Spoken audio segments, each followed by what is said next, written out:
Hey everyone, and welcome back to the channel. Today, we're diving into some pretty shocking news coming out of Ghana's 2026 fiscal budget presentation. It seems the country has been dealing with a massive financial leak that's been quietly draining its resources. So, what exactly is happening? Let's break it down. During the budget reading on November 13, 2025, the Minister of Finance, Dr. Cecile Otto-Forson, dropped a bombshell. He revealed that between April 2020 and August 2025, Ghana lost a staggering amount of money. We're talking over 31 billion Ghanaians, cedis.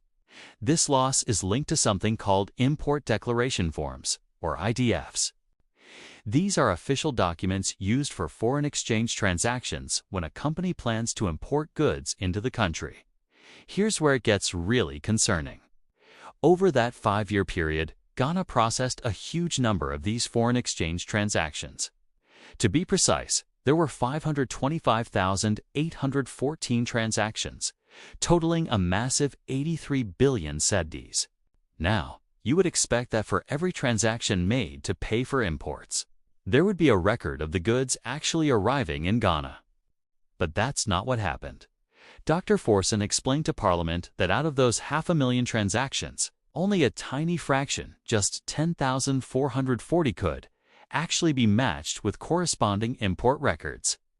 Think about that for a second. Over 525,000 transactions were made, but for the vast majority of them, there's no evidence that any goods ever entered the country. This creates a huge discrepancy. The minister laid out the numbers clearly. The total value processed was equivalent to $83 billion.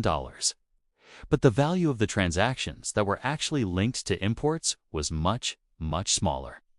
This leaves a massive gap of $31 billion worth of cedis that were transferred out of Ghana with no documentation to prove that any cedis were received in return. Dr. Forson described these findings as alarming, and it's easy to see why. He stressed that these financial leakages are having a severe impact on the nation's economy. When billions of dollars are sent out of the country without any corresponding economic activity like the arrival of goods, it puts immense pressure on Ghana's foreign reserves. These are the reserves the central bank holds to stabilize the national currency. The Cedi, the finance minister, pointed out that this constant bleeding of reserves is a major reason why the Cedi has been weakening. A weaker Cedi means it costs more to import essential goods, which can lead to higher prices for everyone. It's a domino effect that impacts the entire economy and the daily lives of citizens. Furthermore, he lamented the lost opportunity that this 31 billion cedis represents. Imagine what that money could have done for the country. As Dr. Forson said, these leaks deprive the economy of resources that should have been used to build schools, roads, and hospitals. This isn't just about numbers on a spreadsheet. It's about the real, tangible infrastructure and public services that Ghanaians are missing out on because of these systemic failures. So, what's the plan to fix this? The government isn't just highlighting the problem, they're proposing solutions. Dr. Forson announced that there will be a major crackdown.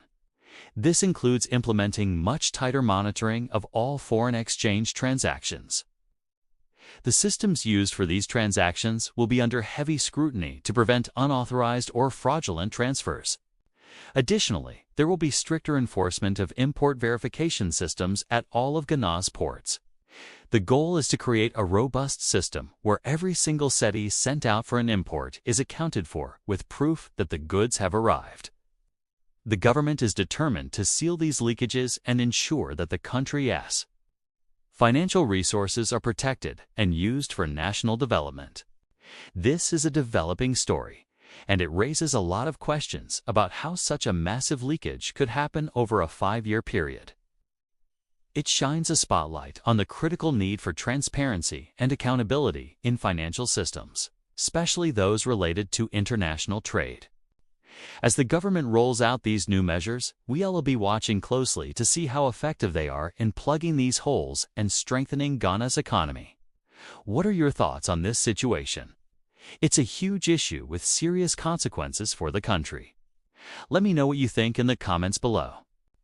Thanks for watching, And if you found this video informative, please give it a thumbs up and subscribe for more updates on stories like this. See you in the next one.